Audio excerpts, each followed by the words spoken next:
오늘부터 시작해서 그러니까 엘리야를 통해서 역사하시는 하나님의 말씀을 보며 은혜를 받으려고 합니다. 오늘 여기에 등장하는 엘리야는 구약 성경에서 아마 이스라엘 백성들에게 가장 강력한 인상을 남긴 선지자들 중 으뜸이었을 것입니다. 모세는 모든 선지자들의 비조니까 입법자이니까 말할 것 없지만 아마도 선지자에게 임하는 하나님의 능력 하면 사람들 속에 엘리야가 떠올랐을 것입니다.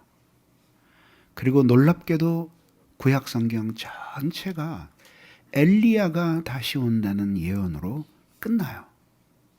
그리고 신약 시대에는 세례 요한이 등장해서 구약의 그 예언을 성취하고 그리고 예수 그리스도가 등장하시게 됩니다. 그러나 엘리야가 그렇게 능력이 있는 선지자였고 하나님이 깊이 인정해 주셔서 죽음을 보지 않고 하나님께로 올라간 몇 안 되는 신앙의 인물이었지만 그의 삶이 그의 능력 때문에 편안하거나 늘 승리하기만 하는 생활은 아니었다는 사실을 기억할 필요가 있습니다. 우선 하나님은 이 사람을 아합의 시대의 선지자로 보내었습니다. 남왕국과 북왕국이 분열된 이후에 북왕국에 가장 강력한 왕조가 있었는데 오므리 왕조였습니다. 그 오므리 왕조에서 가장 강력한 이스라엘을 건설했고요. 이 국가적인 아주 큰 발전을 이루었습니다마는 신앙적으로는 아주 부패한 시대였고 그 부패한 시대의 임금 중 한 사람이 아합이었습니다. 이 사람은 우리들이 선입견을 갖는 것만큼 그렇게 악하고 신앙이 전혀 없는 인물은 아니었습니다. 그런데 장가를 잘못 들었습니다. 그래서 이 사람이 이세벨이라는 악명 높은 여자와 결혼을 했는데 이 사람은 시돈 사람의 왕 옙바알의 딸 이세벨이었습니다. 이 사람은 하나님을 믿는 신앙이 없는 정도가 아니라 바알 종교를 이스라엘에게 전파하여야 되겠다는 선교사적 소명감을 가지고 이스라엘로 시집을 왔습니다. 그런데 아합은 좋게 말하면 본성이 좀 착한 사람이었고 나쁘게 말하면 아내 하나 손에 꽉 잡을 수 있을 정도의 장악력, 그걸 사랑으로 하든지 아니면은 당시 왕의 권위로 하든지 무엇이든지 간에 그런 능력이 없었습니다. 그리고 대담함과 용기, 결단 이런 왕이 갖춰야 될 훌륭한 덕목을 아내가 가지고 있었고 아내는 그거를 매우 나쁜 데 사용을 해서 그래서 이 남편을 불행으로 몰아넣고 이스라엘 전체를 파탄으로 데려갔던 여자였습니다. 왜 그 여자에게 꼭 장가를 갔는지 모르겠어요. 성경은 뭐 그 여자 이렇게 예쁘다고도 안 나오는데 어쨌든 이렇게 희망이 없는 캄캄한 암흑 시기에 이 여자가 들어와서 대대적인 그 여호와를 경외하는 선지자들을 말하자면은 핍박하고 살육하는 작전이 벌어졌어요. 이런 캄캄한 암흑기에 하나님이 구약 역사에서 가장 빛나는 위대한 두 종을 보내셔요. 그게 바로 엘리야와 엘리사, 그의 제자 엘리야와 엘리사라는 두 사람을 보냅니다. 그래서 하나님이 이 바알교와 정면적인 대결을 벌이게 해요. 그런데 칼이나 창이나 무기가 아니라 신앙과 종교로서 이들과 정면적으로 승부해서, 그래서 하나님이 이스라엘을 버리지 않으셨다는 놀라운 은총과 그리고 사랑을 드러내시는 것입니다. 우리는 종종 이 세상이 너무 불신앙적이고 믿음대로 살기 어렵다 그러는데 안 그런 때가 한 번도 없었어요. 이거는 세상 끝날까지 계속 그런 거죠.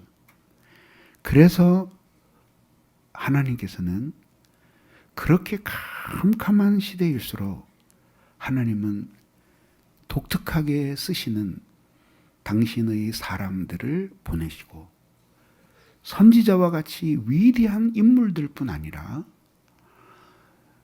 하나님의 교회 한 구석에서 신실한 신앙으로 주님을 섬기는 숨겨놓은 당신의 종들을 붙들어 주셔서, 그래서 질 수밖에 없을 것 같은 이 영적인 싸움에서 하나님의 교회가 무너지지 않고 생명력을 이어가도록 하나님이 만들어 주시는 거예요.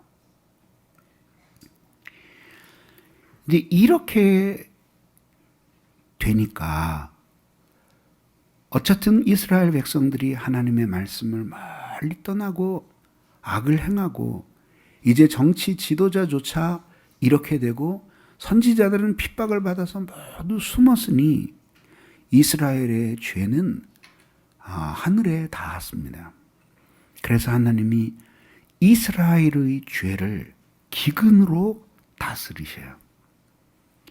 그래서 이스라엘의 번영과 죄에 대해서 생각해 보세요. 최고의 번영을 구가하던 북이스라엘 왕국이었습니다. 엄청난 무역으로 돈을 벌고 뿐만 아니라 국방을 튼튼히 하고 산업이 번창하고, 그렇게 평안하고 돈을 벌고 하니까 사람들은 아주 뜨거워졌어요. 그래서 열렬하게 뜨거워서 사람들이 말하자면 정욕에 빠지는 열렬한 삶을 살게 되는 거예요. 그런데 종교적으로는 아주 말하자면 비참한 그런 시대를 맞이하게 되었던 거예요. 그러니까 이런 속에서 아합이라도 신앙이 있었으면 좋으련만 아합은 신앙이 거의 없는 사람이었고 하나님을 두려워하는 희미한 마음은 있었습니다마는 그의 하나님을 향한 충성심은 이세벨이 바알 종교에 가지고 있는 충성심의 10분의 1, 100분의 1도 되지 않는 초라한 것이었습니다. 이때에 하나님의 진노를 살 만한 중요한 사건이 벌어집니다. 그게 뭐냐면 여리고성을 재건하는 사건이에요. 여러분이 아는 바와 같이 여리고성은 이스라엘 백성들이 광야에서 여호수아의 인도를 따라 가나안을 진격할 때 맞붙어 싸워야 했던 첫 번째 제일 큰 성이었습니다. 그 성의 위용이 얼마나 컸던지 사람들은 그 성을 보면서 과연 이것을 무너뜨릴 수 있을까라고 생각했습니다. 그러나 놀랍게도 이 사람들이 나와서 싸우는 대신 성문을 굳게 잠그고 있었어요. 그 이유는 이 발달한 문명을 가진 사람들이 소문을 들었기 때문이에요.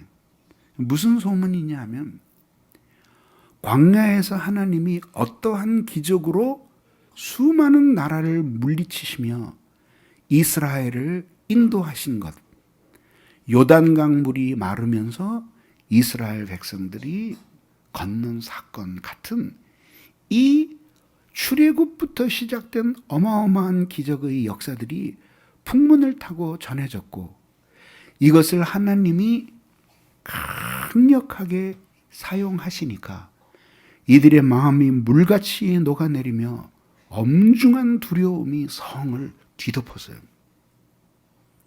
그래서 이스라엘 백성들은 하나님의 명령을 따라 성을 애워싸며 돌았습니다.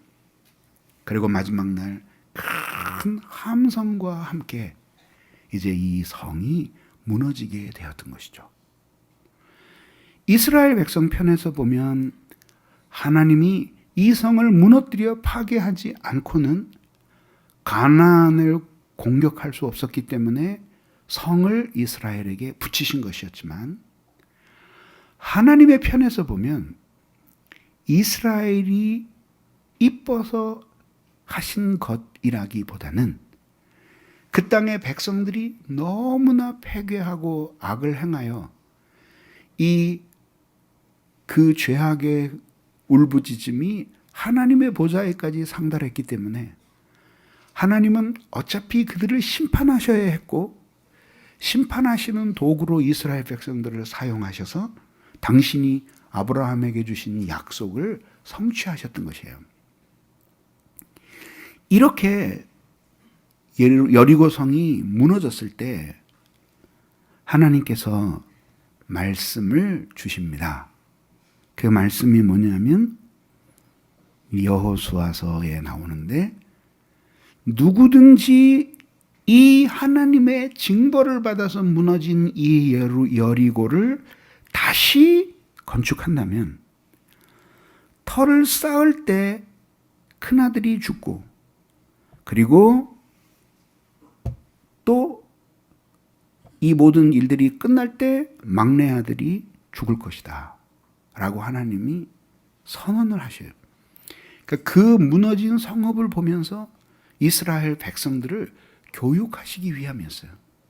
저들이 하나님 앞에 지극히 우상을 섬기고 범죄하여 하나님이 큰 능력으로 징벌하셨으니 우리는 이렇게 하지 말자. 그래서 하나님이 우리를 이 어두운 세상에 빛으로 살라고 이 가나안에 들여보내신 것이다. 이거를 매일 생각하라고 하나님이 그 성을 그냥 두신 거예요.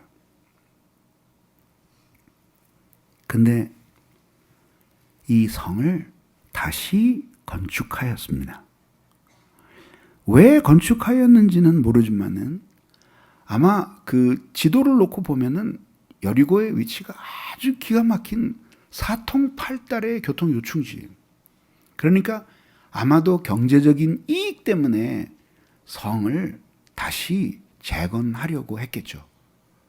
또 우상 숭배가 아주 극심하니까 하나님에 대한 두려움이 거의 없어요. 우리도 마찬가지입니다. 우리 성경은 우상도 이야기하지만 마지막에는 탐욕이 우상 숭배라고 말합니다. 우리가 어떤 것에 대한 탐욕을 갖게 되면 하나님이 무섭질 않아요. 그 욕망이 하나님이기 때문에. 그렇게 해서 성을 재건할 때 하나님이 예고하신 똑같은 재앙이 일어나게 되었습니다. 이 사건을 통해서 하나님은 드디어 중대한 결심을 하시고, 그리고 엘리야에게 하나님이 계시를 주셔요. 아합에게 가서 말하라. 그리고 수년 동안 비도 이슬도 내리지 아니하리라. 그때나 지금이나 이스라엘은 그렇게 비가 많이 오는 강수량이 풍부한 나라가 아니에요. 집집마다 비가 내리면 그 물을 땅속에다 항아리에다 받아다 놓고 쓸 정도로 그렇게 물이 귀한 나라였어요. 그런데 수년 동안이라 그랬는데 야고보서에는 결과적으로 3년 6개월 동안 비가 내리지 않았다 그랬어요. 우리가 흔히 가물어서 큰일이라 그러면서 뭐 양수기 보내기 운동을 하고 교회에서 기도를 하고 그러는 게 그저 4개월 정도예요. 4개월에서 6개월 정도 비가 안 오면 뭐 거의 농사가 망친다고 막 나라가 두려워하는 그런 지경이에요. 근데 3년 6개월이니까 이제는 종자씨 하나 남기지 않고 다 죽어가죠. 작물이 없으니까 사람은 어떻게 산다고 하더라도 작물이 없으니까 그 다음에 짐승들이 먹을 수가 없어서 죽죠. 네. 짐승들이 먹을 수 없어서 죽으니까 사람은 그 짐승에서 나오는 부산물들을 먹을 수가 없죠. 이러면서 온 땅 자체가 비참한 죽음으로 몰아들어가는 거예요.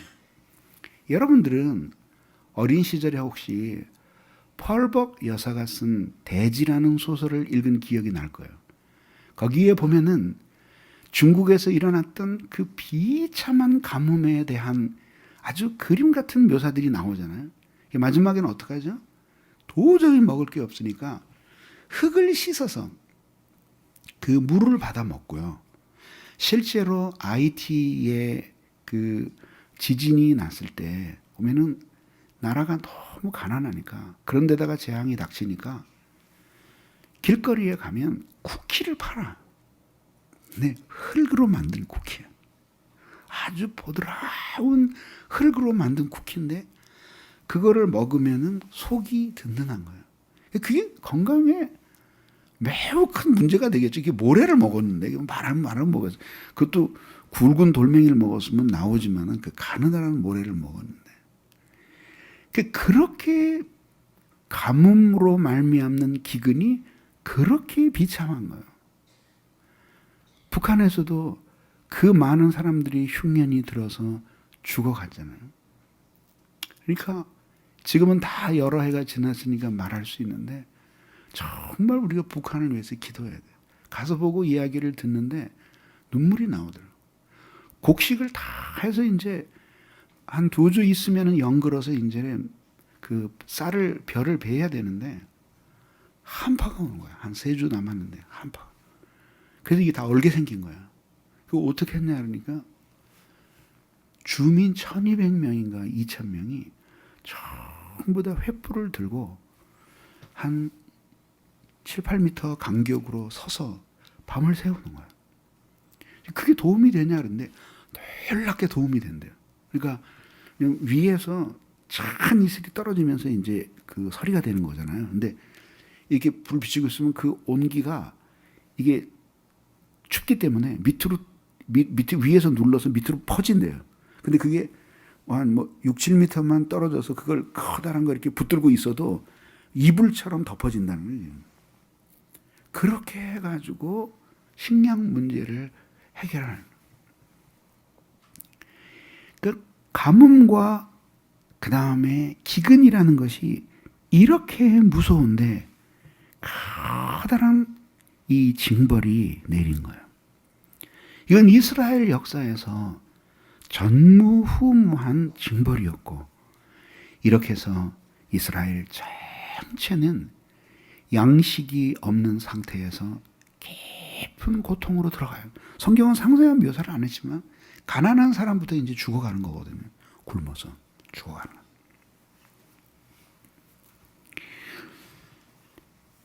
하나님은 이렇게 악을 행하고 불순종하는 이스라엘에게 하늘을 닫고 비를 그치시고 그리고 하나님이 재앙을 내리셨습니다.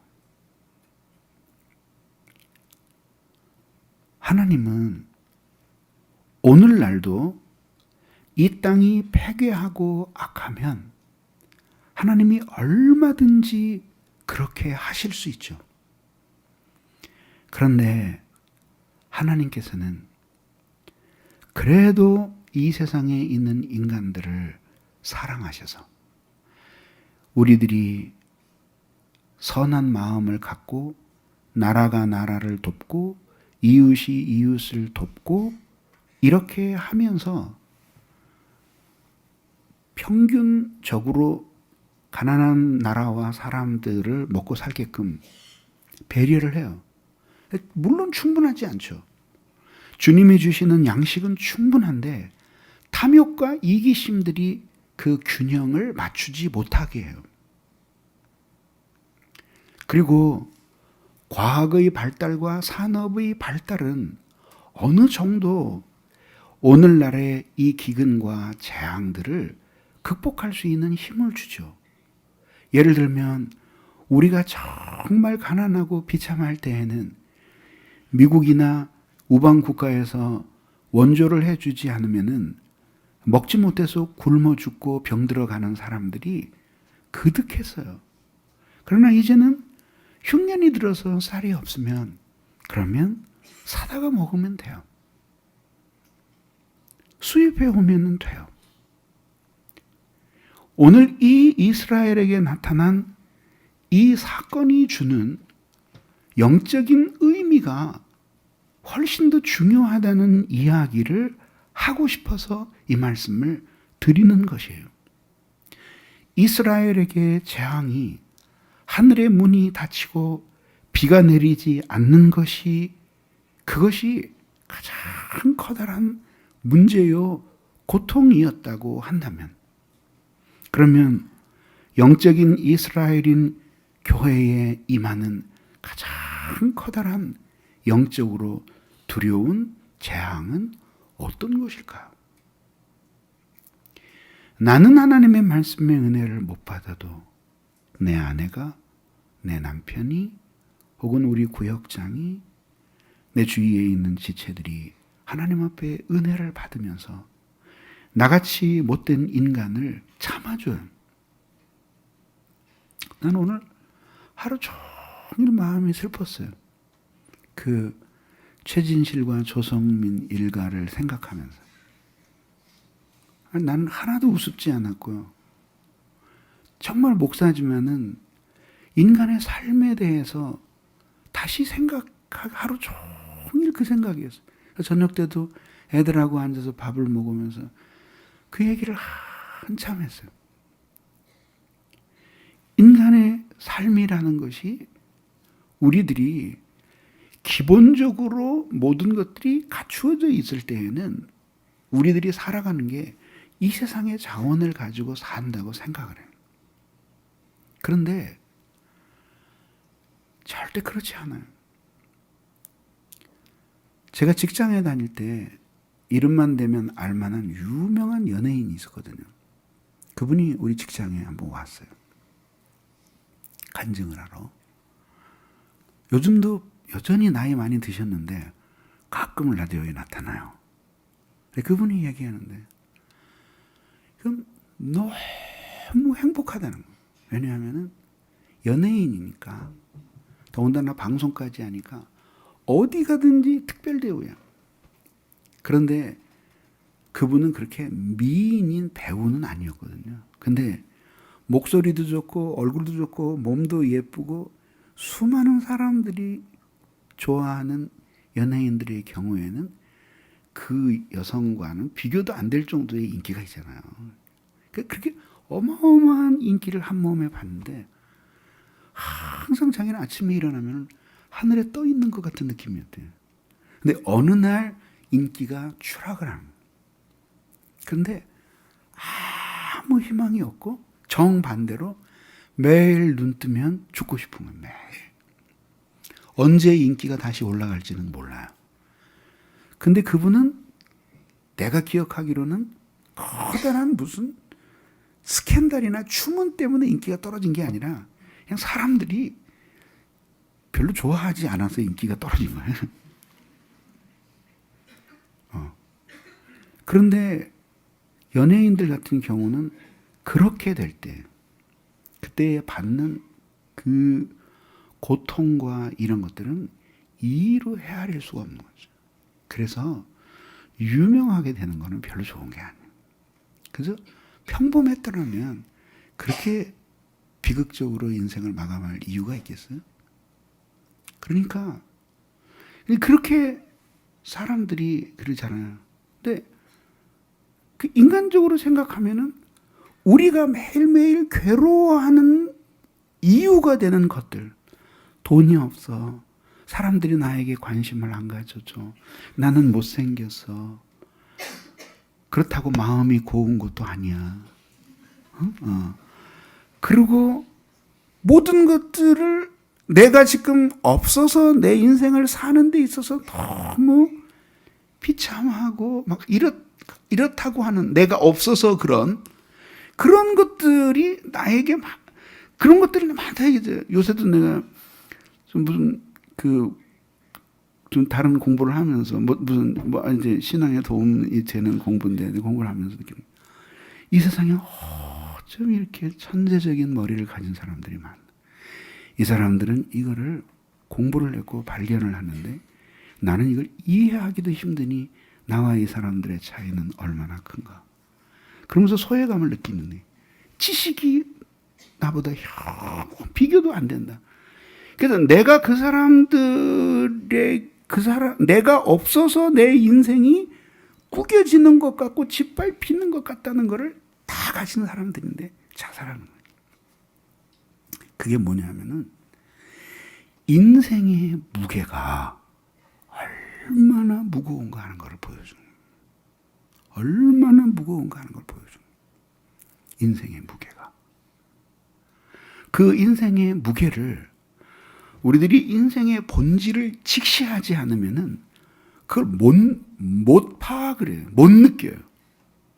그런데 어떤 계기가 있어서 인생의 본질에 딱 직면하게 되면은 그것이 자기에게 없다라고 생각이 되면 숨을 쉴 수 없을 정도로 괴로운 거예요. 이게 화장품이 없다, 내가 얼굴이 못생겼다, 이거는 너무 사치스러운 고민이라는 사실을 깨닫는 거예요. 그러니까 그렇게 예쁜 배우들이 얼마나 인기가 많고, 만약에 그 사람이 죽는다고 그러면 아마 수많은 남자들이 줄을 서서 나하고 한 번만 결혼해보고 죽으라고, 내가 당신을 반드시 행복하게 해주겠다고 돈 가지고 줄을 설 거야. 근데 다 필요 없는 거야. 왜? 그게 자신의 인생의 무게를 대신, 무거운 그 짐을 그 사람들이 대신 져줄 수가 없는 거야. 그게 인생의 무게예요. 그게 인생의 무게예요.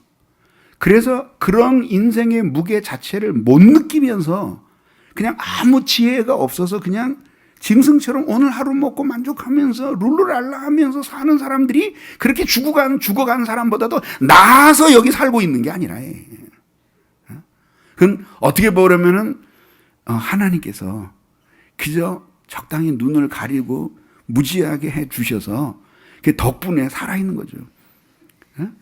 어느 한순간에 눈을 떠서 언젠가는 그런 인생의 진실에 직면하게 되거든요. 근데 끝까지 직면 안 하고 그렇게 자기 욕망대로 살다가 죽는 사람이 있어요. 그리고 그 욕망이 극대화해서 다른 사람에게 고통을 주고 불행하게 하면서도 짓밟고 빼앗아서 그래서 자기를 행복하게 하고 부하게 하려고 하다가 죽는 사람이 있다. 이게 짐승처럼 살다가 아끼는 자 없이 죽는 거예요. 이게 무슨 의미가 있겠어요? 자기가 어디로부터 오고 누구를 향해 살고 어떻게 사는 것인지도 모르고, 그리고 자기가 이 땅에 살아있으므로 누군가 어떤 사람들에게는 선한 영향을 끼쳐서 그 사람이 이 세상에 없는 것보다는 그 사람 때문에 자신의 인생이 아름답고 행복했다고 말할 수 있는 사람이 추호도 없는 그런 인생을 살 때, 그게 무슨 사는 거냐, 인생. 사는 모든 것을 우리들이 살아있다고 말할 수 없어요. 그러니까 결국은 그런 마지막에 도달하는 문제는 인생을 움직이는 그 커다란 자원이 결국은 여기에서 나오는 것이 이 세상에 그냥 있는 것이 아니구나. 그거를 깨닫게 되는 거예요. 깨닫게 되는 거예요. 자살한 그 남성도 수많은 남자들이 얼마나 부러워했겠어요. 최고의 스타와 결혼을 했고 결혼식은 45분 동안 전국의 세계에 생방송으로 중계가 됐어요. 근데 인생은 그거 가지고만 살 수 있는 것은 아니에요. 그것도 필요할지 모르지만 그러나 그것만 가지고 살 수 있는 것이 아니에요. 그럼 그게 뭐냐? 그게 뭐냐? 제가 뭐 기회 있을 때마다 가끔 얘기했지만 제가 왜 그렇게 하루 종일 그 사람들 생각하면서 마음으로 눈물이 났고 아이들을 위한 기도가 나왔냐면요. 내 옛날 생각이 났어요. 중학교 2학년, 3학년, 고등학교 1학년, 2학년 때 아무도 없이 혼자서 가슴 아래를 하는 아침에 눈만 뜨면은 너무 무서운 거야. 죽을까봐 무서운 그런 게 아니라 오늘 하루를 사람으로 살아야 된다는 게 너무너무 무서운 거야. 그런 얘기를 했어요. 다 욕해. 다 욕해. 누구 한 사람도 진지하게 들어주는 사람이 없고 다 욕해. 쓸데없는 생각한다고. 미친놈. 근데 그 문제가 풀릴 때까지는 난 항상 죽음이 내 친구였어요.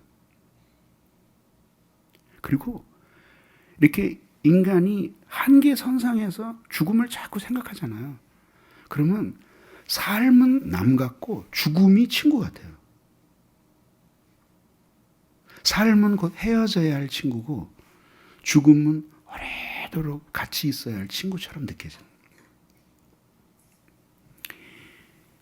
그러니까 그런 것들이 결국은 이 세상에 있는 자원이 완전히 그것이 우리를 살게 하는 유일한 자원이 아니라는 거예요. 아니에요.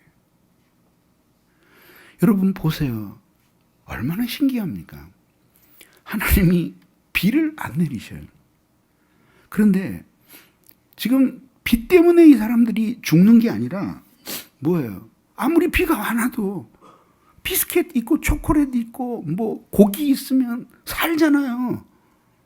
그런데 비가 내리지 않고는 올 수가 없는 거예요. 그러니까 무슨 얘기냐면 비가 내리면 빗물을 받아먹고 살겠다는 게 아니라 빗물을 받아먹고 어떻게 살겠어요, 영원히.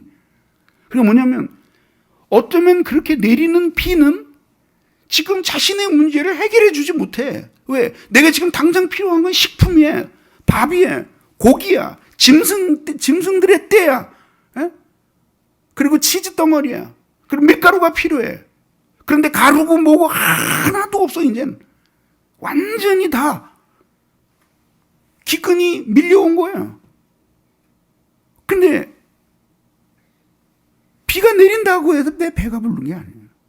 그런데 진짜 필요한 거는 빵이고 떡이고 고기인데, 근데 이 고기는 혹시 주어졌다고 하더라도 이건 금방 사라지는 거예요. 근데 비가 내리면 이 문제를 궁극적으로 해결해 주는 거예요. 비가 오면 풀들이 돋아나고 짐승들이 먹고 그 짐승들이 새끼를 낳고 종자를 심고 그리고 거두면서 그러면서 이제 먹고 살 수 있는 땅의 생산의 능력이 다시 회복이 되는 거잖아요. 똑같아요. 여러분, 영적인 이스라엘인 교회에 가장 커다란 재앙이 있다면 그것은 하나님이 하늘 문을 닫고 더 이상 하나님의 말씀을 주시지 않는 거예요. 여러분들은 그렇게 생각할 거예요. 아마 단 한 번도 비가 내릴 때 생명이 내리는구나. 저것 때문에 내가 1년을 사는구나. 절대 그렇게 생각하지 않으실 거예요. 심지어 투덜대시기도 했죠. 아씨, 놀러 가야 되는데. 하필이면 새털 같은 날 오늘 비가 오는 거야. 그리고 투덜리기도 했겠죠. 그런데 그 내리는 단비 때문에 여러분들이 살아있는 거예요. 그럼 여러분들이 교회에 와서 근데 우리는 그런 사실을 잊고 있죠. 근데 예를 들어 보십시오. 여러분들이 교회에 와서 예배 드리죠. 그리스도인이니까 당연히 주일날 교회 오잖아요. 뭐 신앙이 아주 나빠서 뭐 교회를 향해 고무신을 거꾸로 신은 사람들 말고는 어쨌든 뭐 오잖아요. 뭐 그냥 뭐 열렬히 일주일 내내 은혜 받게 해달라고 구슬땀을 흘리면서 기도 왔다가 온 사람이야. 몇 명 되겠어요? 그래서 그냥 오잖아요. 그래도 와서 조용히 앉아서 찬송을 부르면 마음에 은혜가 돼요. 아, 내가 정말 주님을 멀리 떠났다. 이제 왔구나. 하나님의 말씀이 선포가 돼요. 아, 정말 그렇구나. 물론 여기저기서 조는 사람도 있겠죠. 근데 그렇게 은혜를 받아요. 그러고 나서 주님 감사합니다. 뭐 내 생애 전체를 뒤흔들어 놓을 만한 그런 건 아니었지만은 그래도 와서 깊이 은혜를 받으면서 아, 그래 맞아. 나는 주님을 의지하며 살아야 돼. 그래, 하나님은 안 계신 것 없이 어디든지 다 계신 하나님이야. 하나님과의 관계가 문제지. 내가 미국으로 이민을 간들, 일본으로 도망을 간들, 내가 독도와 울릉도로 간들 내가 하나님을 피할 수 있겠는가? 결국은 주님을 만나서 내가 하나님 앞에 바로 서야지. 이런 마음을 가지고 가는 거예요.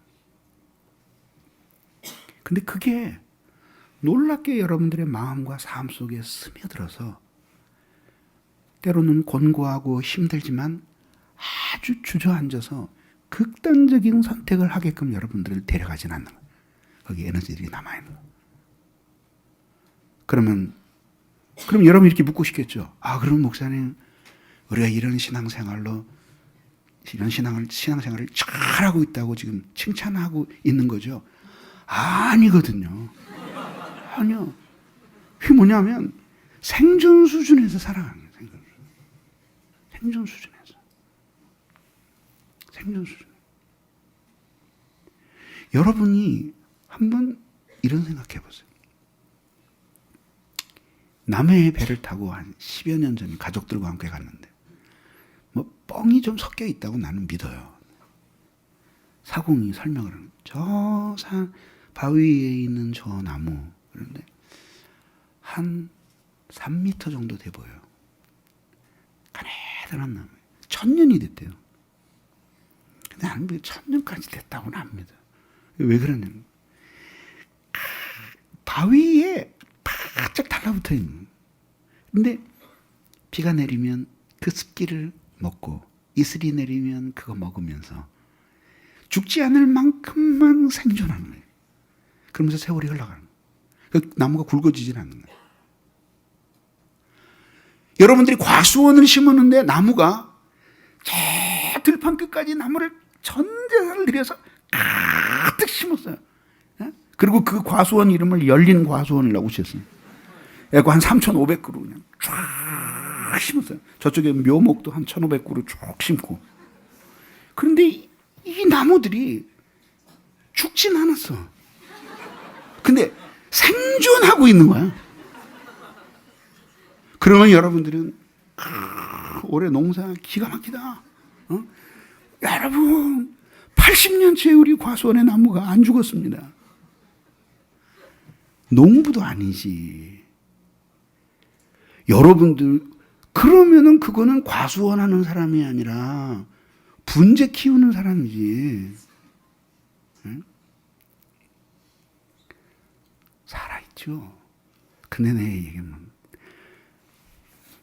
그것도 얼마나 대단하냐 그 얘기를 하는 거예요.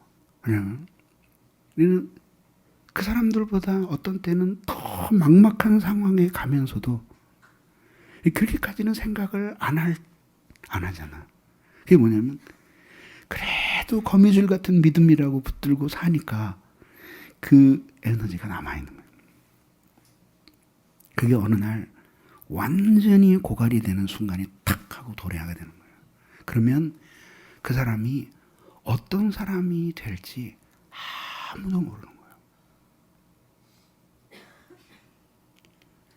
그러면 한번 생각해 보십시오. 주님이 우리를 이스라엘 백성들을 구원하셨을 때 이사야서에 보면 이스라엘은 나의 포도원이다.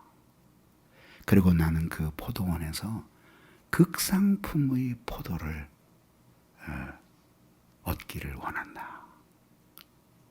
저도 포도 좋아하거든요. 근데 극상품의 모든 게 그렇지만 극상품의 과일과 그 다음에 그냥 떨이로 파는 과일의 차이는 극상품의 사람과 안 그런 사람 차이만큼이나 심해요. 그러니까 그래서 복숭아를 좋아한다 그러잖아요. 황색 복숭아 골드 마크 딱 붙인 거. 어느 집사님이 와서 그래. 포도가 많이 나는 고장에서 근무를 해. 목사님이 좋아하시는 그 황금색 황도 복숭아를 사려고 무지하게 다녔어요. 그래서 이제 구했으면 그런 말 할 리가 없잖아요. 그래서 못 구했기 때문에 100도라도 사왔다고 말하려고 그러는 줄 알았어요. 못 구했어요. 그래서 그냥 왔어요. 그래서 내 속으로 아니 있으면 그걸 사오지 뭐 없으면 하얀 거라도 사가지고 오지.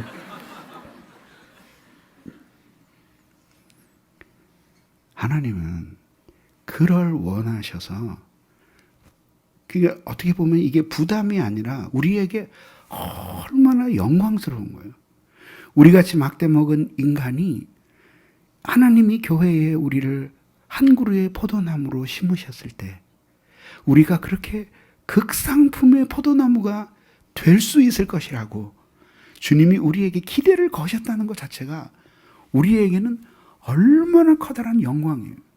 그것은 무슨 의미냐면 우리가 그렇게 되고자 하면 하나님이 그렇게 될 수 있도록 하나님의 진리를, 하나님의 은혜를, 이 땅에 필요한 모든 것들을 하나님이 우리에게 주시겠다는 약속이 그 안에 깃들여 있는 거잖아요.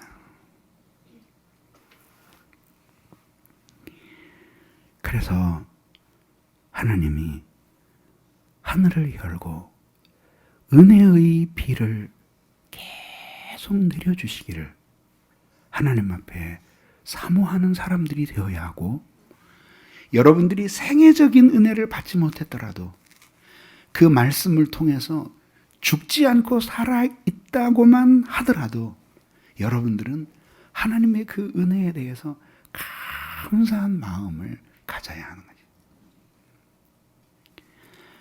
그런데 이 하나님의 진리의 말씀과 은혜는 놀라운 특성을 가지고 있어요. 진리의 근원이 하나님이시라는 것.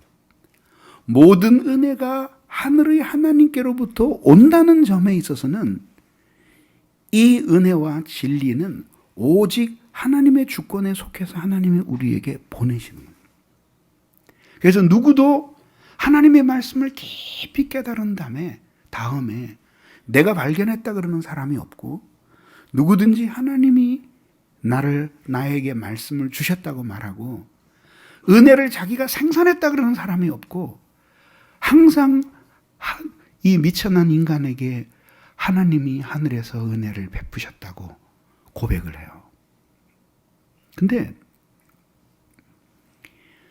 그런 점에서 하나님의 말씀, 하나님의 은혜는 원천적으로 하나님께 있어서 하나님께 속해 있어요.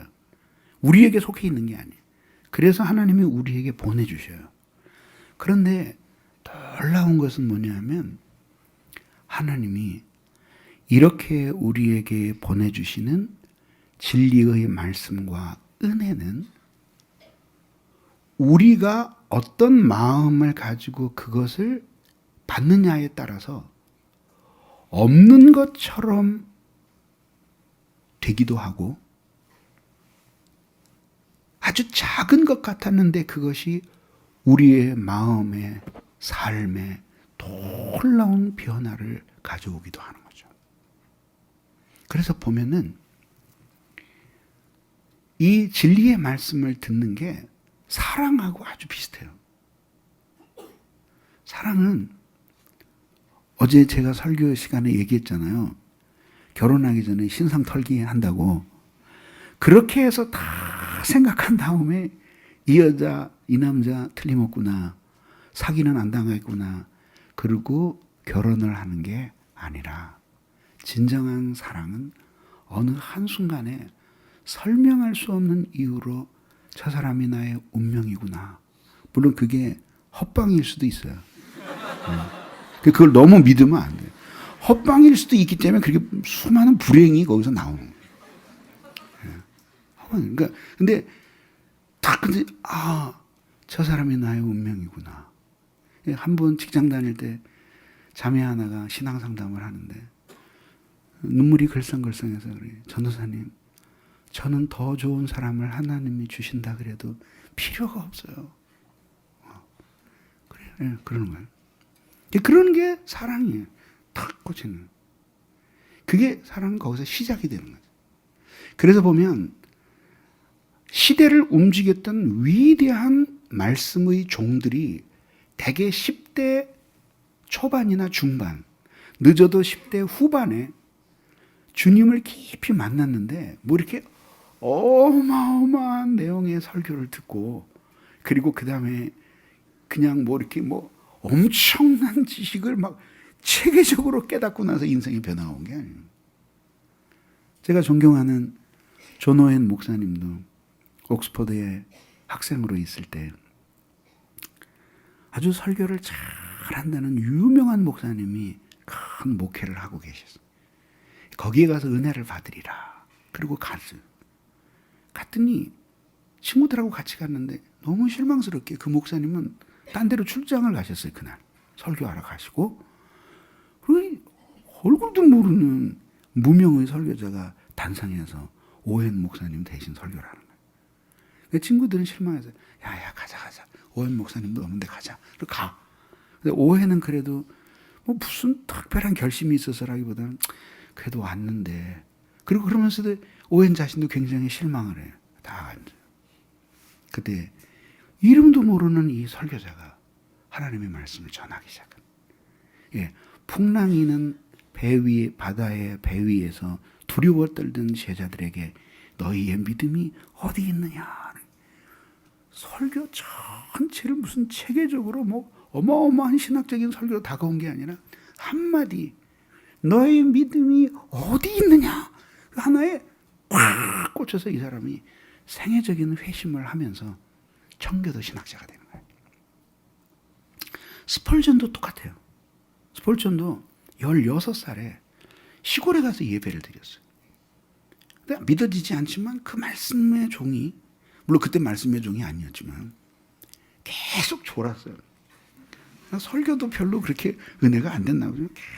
계속 조니까 목사님이 시골교회에서 설교하다가 그 교인도 몇 명 안 되는데 멀쩡한 젊은이가 거기서 딱 졸고 있으니 그래서 하도 이복의 젊은이 눈을 들어서 예수를 바라보게 그 앞에 무슨 얘기했는지도 몰라. 근데 모르겠지 그 어떻게 알겠어요. 근데 그 눈을 들어 예수를 보게 그 한마디 말씀에 꽉 꽂혀서 거기서 불을 받는 거예요. 그리고 일평생 말씀의 종이 되고 그 다음에서부터 말씀을 전하기 시작하는 거예요. 그러니까 그게 그렇게 되는 거라 이게 진리의 만남이라는 게. 이사 오기 전에 방배동에서 예배당이 있었잖아요. 좀 큰 예배당 이렇게. 뭐 교인이 한 200명이 갔는데 한 3년 반 만에 1000명가량 됐어요. 그러니까 뭐 제일 성도들에게 미안한 게 식사 시간이에요. 11시 예배에 온 사람들이 밥을 먹어야 되는데 지하에는 그저 의자가 한 8, 90개밖에 안 됐어요. 뭐 그래서 가장자리에 우동집처럼 쭉 만들고 했는데도 내가 보기에는 100여 명 정도밖에 못 들어갈 그런 식당. 그러니까 줄줄이 서 있는 거예요. 그래서 이제 식당이 어떻게 돼가나. 그리고 이제 보러 가는 이렇게. 사람이 꽉 막혀서 못 내려가겠어. 자매 둘이서 내가 뒤에 있는 줄 모르고 둘이 이렇게 대화를 하는 거예요. 언니, 오늘 예배 잘 드렸어? 이게 아마 동생이 언니를 데리고 온 모양이야. 예배 잘 드렸어. 근데 말이야, 설교가 너무 길어. 길어도 너무 길어. 그래서 나는 이제 내려가지도 못하고 거기 이제 갇혀서 이게 할 수 없이 듣는. 그래서 한참 졸았어. 잤어. 그래. 그래? 근데 언니 어떻게 은혜를 받아? 그러니까. 한참 자고 깼는데 계속 하고 있었어. 근데 그때 정말 은혜가 됐어. 그 자매는 앞에 뭔 소리 했는지 생각도 안 나요. 딱 하나의 말씀이 딱 꽂혀서 우리 마음을 피어나는. 그렇게 하면서 말씀이 시작이 되고, 그렇게 한 사람이 그 다음에 게을러서 야 정말 놀랍다. 언제 한번 그런 체험을 다시 한번 해보나? 다음 주까? 다다음 주? 이번 주? 다음 사경에? 그런 사람들이 되게 2번을 못해요. 그거는 하나님이 특별히 주시는 거야. 그러니까 워낙 하나님의 말씀에 집중을 안 하니까 하나님이 그렇게 해서라도 그게 무슨 자기가 다른 사람과는 틀려서 어마어마한 전리품을 획득한 것처럼 그렇게 하면 안 되는 거예요. 그래서 하나님의 말씀을 계속 들으면서 하나님의 은혜의 비가 계속 내립니다. 그러면서 나도 모르게 험악한 세상을 이기며 살아갈 수 있는 하나님의 은혜의 말씀이 계속 주어지는 거예요. 그러니까 이거는 아까 말씀드린 것은 은혜와 진리는 하나님께 고유하게 있어요. 우리 게 아니에요. 그래서 하나님이 주시면 받고 안 주시면 못 받는 거예요. 그런데 놀랍게 하나님이 주셔도 우리 마음이 그것을 붙들지 않으면 우리의 것이 안 되는 거죠. 그러면 하나님의 말씀에 능력이 없는 거냐? 아니에요. 여러분들이 마태복음 13장에 보면 씨 뿌리는 비유가 나와요. 제일 먼저 길가에 뿌렸어요. 그 다음에 가시나무 떨기에, 돌짝밭에, 옥토에 뿌렸잖아요. 근데 내 밭에 떨어진 씨가 다른 씨가 아니라 동일한 씨예요.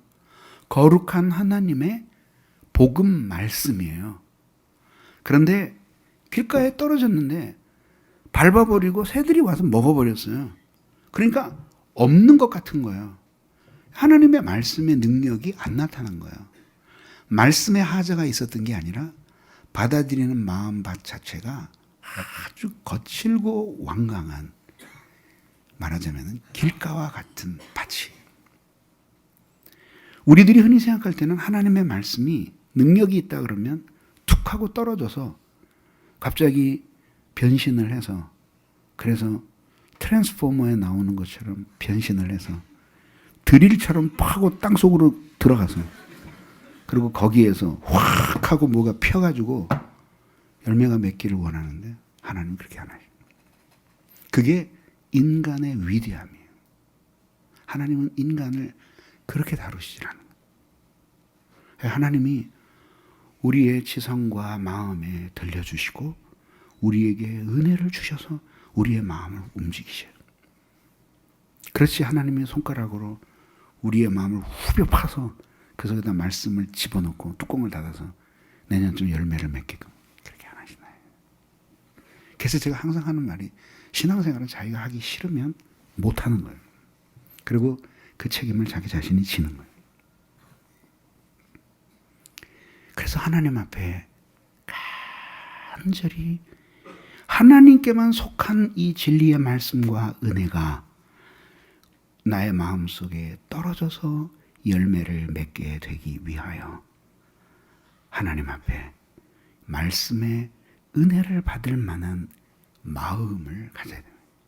이 하나님은 예쁜 사람 돈을 주고 예쁜 사람 은혜를 주고 그러신 게 아니에요. 하나님은 외모로 사람을 취하지 않으셔요. 사람들은 안 그래요. 그래서 어느 소비자 단체에서요 통계를 해봤어요. 화장을 예쁘게 하고 예쁜 옷을 입고 물건을 사러 갔을 때하고 머리 폭탄 맞고 몸빼 입고 갔을 때 누가 물건을 대우받으면서 싸게 사가지고 오느냐. 네. 단연 전자의 사람. 그러니까 우리를 우습게 보는 거죠. 근데 하나님은 그러지 않으셔요. 그렇다고 해서 주의로는 복장에 참고하라 그 뜻은 아니에요. 외모로 취하지 않으시니까 그냥 폭탄 맞은 머리에 몸빼에 그렇게 오라는 게 아니라 하나님은 그런 분이 아니죠. 그래서 하나님은 당신의 말씀을 우리의 마음에 떨어뜨리셔요. 그래서 어떤 마음으로 한 해를 시작하느냐, 진리의 말씀은 언제나 있겠죠. 하나님의 은혜도 언제나 있겠죠. 그러니까 지금도 옆에 있는, 나는 못 받아도 옆에 있는 사람이 은혜를 받고 변화되고 새로운 삶을 살아가잖아요. 그런 사람을 한번 조사를 해보세요. 살아간다 얘기예요. 대화도 해봐요. 그런다 얘기예요. 있겠죠. 그런데 문제는 내가 그것을 어떻게 받아들이는 거예요. 정말 내가 하나님, 오늘 말씀을 듣고 보니까 내가 이 세상을 살아가는 자원이 이 땅에만 있는 것이 아닌 줄 알았습니다. 고난을 당할 때 성경에 보면 고난을 당하면서도 기뻐했던 수많은 당신의 성도들이 있었어요. 그 수많은 성도들이 찾아가지 말고 자신을 돌아보더라도 언젠가 지금보다 더 경제적으로 어렵고 병들고 고통스럽고 사면의 우겨쌈을 당할 때도 내 마음에 평화가 있고, 그리고 주 내 안에 늘 계시고 나는 주님 안에 있어 저 포도비유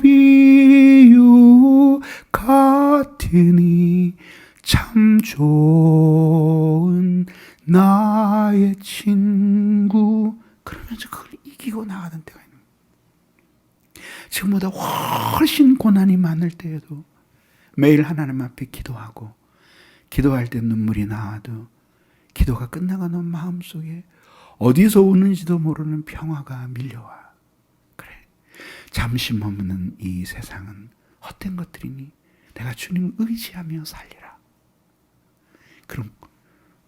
근데 왜 그때는 됐는데 지금은 안 되냐? 그게 어디서 오는 거냐? 그게 과연 이 세상에 있는 자원만의 문제냐? 아니라는 거예요.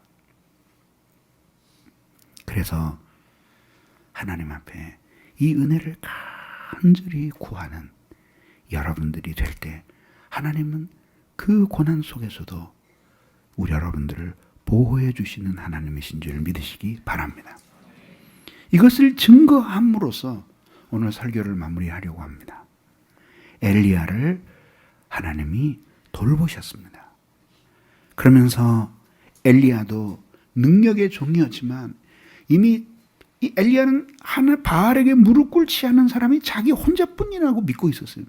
그래서 이미 이제 이 사람도 왜 영적으로 이렇게 훌륭하고 탁월한 사람의 강함과 인간적인 나약함은 사실 종이 한 장 차이거든요.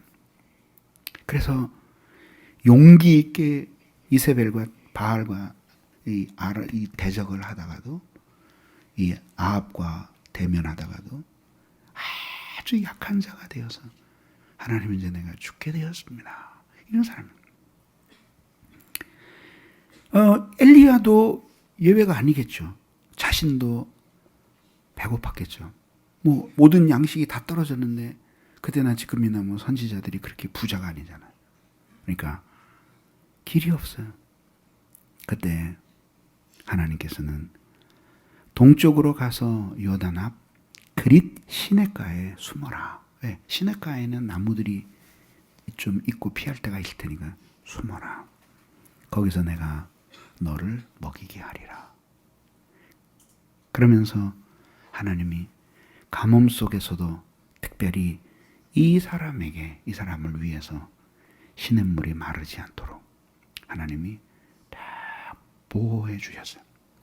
그래서 한동안 그 시냇물을 마시며 생명을 연장하며 하나님 앞에서 사는 거예요. 그러면서 하나님은 이 큰 기근의 고난 속에서도 당신을 섬기는 이 엘리야를 보호하고 돌보시기를 마치 어미가 자식을 돌보는 것처럼 돌보셨던 것입니다. 그리고는 까마귀로 떡과 고기를 먹이셨어요. 그래서 기적의 음식으로 기근을 이기게 하시고 하나님이 육체뿐만 아니라 영혼을 돌보셨어요. 그게 얼마나 커다란 위로가 됐겠어요. 저는 최근에 그 사회복지 공동모금회인가 여기서 하는 한 15초짜리 광고를 보면서 마음이 짠했어요. 애들하고 너무 가난하게 사니까 자기가 이제 만화로 나오는데 칼을 품고 강도를 하려고 그러는데 띵 하고 문자가 오는 거예요. 당신의 통장에 우리 복지회가 20만 원을 입금했습니다. 들어온 거예요. 그러면서 근데 실화 중에 하나를 한 토막을 딴 것 같아요. 그게 자신의 인생을 바꿨다는. 그러니까 이런 깊은 고난 속에서 이 엘리야에게 하나님이 시냇물을 마시게 하시고 어떤 방법인지 모르지만 기적적인 방법으로 떡과 고기를 실어서 그래서 까마귀를 통해 이 사람을 먹이실 때 그거를 먹고 육체의 원기를 얻었을 뿐만 아니라 그거 아니겠어요?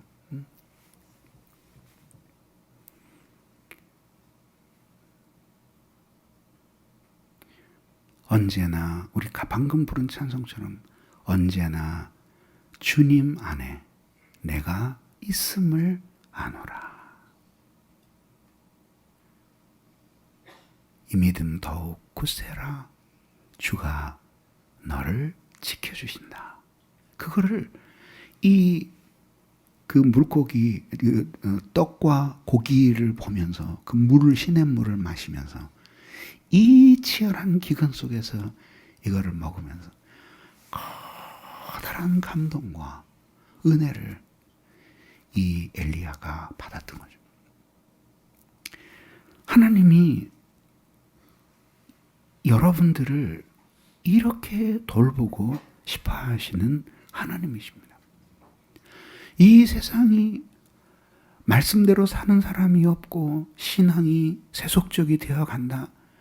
그 투덜거리는 사람은 정말 바보예요. 그 시간이 있으면 가서 엎드려서 눈물을 흘리면서 이 세상의 교회의 부흥을 달라고나 기도해. 그건 마치 무슨 남의 얘기하듯이 그렇게 욕을 해서 무슨 소용이 있느냐 얘기예요. 그러면 그렇게 이 세상 사람들이 하나님의 말씀대로 살아가기를 간절히 원하면 자신은 이 옆에 하나님의 말씀이 있으니까 그걸 붙들고 열렬히 살아야지 그런 그 안타까운 마음의 진실성이 입증이 되는 거죠. 그렇지 않아요. 자기도 즐거워하지 않는 하나님의 말씀이 사람들에게 복을 가져다 주리라고 믿는 것 자체가 모순이잖아요. 그러니까 하나님 앞에 간절히 매달리면서 하나님은 이스라엘 백성들에게 하나님이 큰 재앙을 내리시잖아요. 그리고 이스라엘 백성들이 이렇게 망가진 나라가 된 것 중에 어찌 엘리야에게도 책임이 없겠어요. 하나님이 이스라엘 전체를 하나의 언약 공동체로 다루시잖아요. 그런데 하나님이 그런 고난 속에서도 주님을 섬기며 살려고 하는 이 엘리야.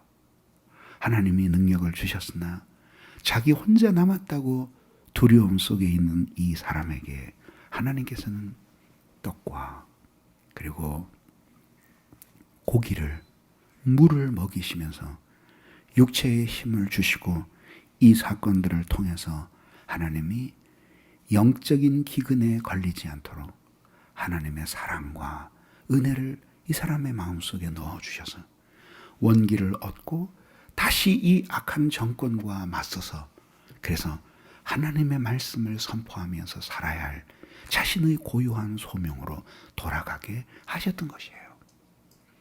자, 이제는 다 말씀을 드렸어요. 이게 여러분들의 선택이에요. 그래서 여러분, 이 하늘로부터 내려오는 우리로 하여금 인간으로 살게 하는 자원이 오직 하나님께로부터만 오고, 그리고 그것들이 끊어졌을 때 이 세상에 있는 모든 것을 가지고 있어도 어떻게 우리의 인생이 불완전하고 비참한가 하는 것을 말씀을 드렸어요. 그러면 작년 한 해도 여러분들은 난 게을렀다고 생각 안 해요. 최소한 자기의 행복을 위해서는 최선을 다했을 거예요. 일하기 싫어서 집에서 뒹굴거리며 리모컨을 돌리는 것도 결국은 자기 행복하려고 하는 건 아니에요. 그러니까 여러분들은 최선을 다한 거예요. 어떻게? 다 행복하기 위해서 살아야 된다는 거에 대해서는 최선을 다한 거예요. 그런데 지금 만족스러운 분도 있지만 만족스럽지 않은 분이 더 많잖아요. 그것은 뭐냐면 우리의 인생이 결국은 그것 하나만 가지고 되는 것이 아니라는 것을 보여주는 거예요. 그러면 어떻게 하시겠어요? 이제 작년이 살았던 것과 같은 똑같은 삶을 살면서 눈앞에 펼쳐진 2013년을 수없이 해봤잖아요. 그렇게 해봤더니 안 됐잖아요. 그러면 금년에도 기대할 게 없는 거죠. 거의 그래도 교회 고무신 거꾸로 신고 세상으로 도망치지 않으면 생존 수준은 되겠죠. 생존은 하겠죠. 또 목회자들이 열심히, 구역장들이 열심히 기도해 주니까 생존은 하겠죠. 우리의 목표가 겨우 생존이라면 너무 비참하잖아요. 맨날 포도원 주인이 와서, 포도원 농부가 와가지고 도끼를 가지고 잘라 말아 그리고 만지작거리는 교인이 되어서 뭐 하겠어요? 그러니까 그렇게 하실래요? 아니면은 아닙니다. 내가 이제는 해봐야 결과가 이미 뻔한 일들을 수년 동안 반복해 왔는데 이제는 나는 그렇게 살 수 없습니다. 나는 무엇인가 하나님 앞에서 몸부림칠 수밖에 없는 사람이고 그렇지 않으면 나는 죽을 것 같습니다. 전자예요, 후자예요? 오늘 주님은 고난받는 엘리야와 이스라엘 백성들을 긍휼히 여기시고 엘리야에게 특별히 자신은 도저히 생각하지 못했던 방법으로 음식을 날라다 먹이시면서 하나님이 그 엘리야 한 사람을 생명을 유지하며 살게 하셨어요. 이게 바로 하나님의 사랑. 아버지이실 뿐만 아니라 어머니 같은 하나님의 사랑이에요. 그러므로 나는 한 해를 마음을 다해서 여러분들에게 간청하기를, 여러분 자신을 위해서 간절히 빌기를, 이제 더 이상 지루한 일에 시험하며 고통을 더하는 소용없는 인생을 사는 여러분들이 되시기 말기 바랍니다. 오히려 그렇구나. 나에게 모든 것이 있어도 또 내가 그것을 얻고자 위해 몸부림치며 때로는 신앙까지 버렸어도 나의 영적인 기근은 해결할 수 없었구나. 이 주님이 나와 함께해서 이 기근을 이기며 하나님의 말씀으로, 주님의 은혜로 주님과 함께 살아가지 않는다면 내가 어떻게 이길 수가 있으랴. 이렇게 고백을 하면서 하나님 앞에 돌아오는 여러분들 되시기를 바랍니다. 기도하겠습니다.